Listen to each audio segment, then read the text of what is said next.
Greetings and welcome to another Tomorrow's World webcast. My name is Wallace Smith. It's wonderful to have you here. I have in my hand some news from our neighbors up north. Well, not our neighbors, my neighbors up north, at least because I'm in America, from Canada. It comes from the National Post. It's actually dated just a bit back, September 22nd, 2016. But the title I thought was rather shocking.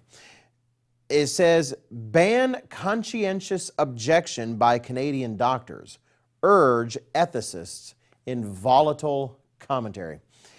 Now, just so you know, I tend to think sometimes when ethicists do publications like this and put out big reports that really kick up a bunch of dust, that they're just looking forward to that. I don't want to judge these particular fellows, but I think they're looking forward to a big fight. At the same time, what they do suggest, I think, is interesting. I think it is frightening, but at the same time, there's a certain logic to it. Let me just go ahead and continue in parts of the article.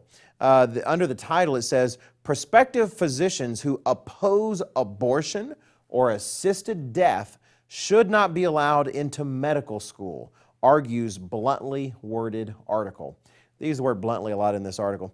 Now this, in particular, for our Canadian friends, you know this is a hot topic up in your part of the woods, your neck of the woods, because of the assisted death laws that y'all have really passed in advance just really fairly recently. The article continues, "Authorities should bar doctors from refusing to provide services such as abortion and assisted death on moral grounds and screen out potential medical students who might impose their values on patients," leading Canadian and British bioethicists argue in a provocative new commentary. Let me continue. Just a few selections. It says, "Those who let conscientious objection affect patient care are clearly unprofessional," says Udo, I want to say his name right, Schuklink and Julian Savulescu. It says, "Doctors," now please listen to this next. This is actually a quote from the journal Bioethics, from the paper. It says, "Doctors must put patients' interests ahead of their own integrity." Doctors must put patients' interests ahead of their own integrity. It says, "If this leads to feelings of guilt, remorse, or them dropping out of the profession, so be it," says the bluntly worded piece. Like I said, they say bluntly a lot. Now, they point out that generally there's some guidelines or expectations that maybe if the doctors themselves don't perform the service, they would at the very least have to recommend someone to the patient who would do the service that the doctor thinks himself or herself is unethical. Which, if you think that's a solution to the dilemma, you don't understand moral questions and ethics. Because imagine someone came to you and said, "Well, would you please be a hitman? I'd like to kill my spouse. Could you possibly kill my spouse for me?" You say, "Well, no, I'm not going to do that. But I tell you what, I know a guy who does. He's very good at it." You would still have moral culpability. That is not actually any kind of way out. It really is remarkable the direction that we're going, I would say, in this country, but this isn't even my country. This is my friendly neighbors up to the north. This is not a removal of concerns of conscience. They're worried about a conscience affecting doctors' decisions.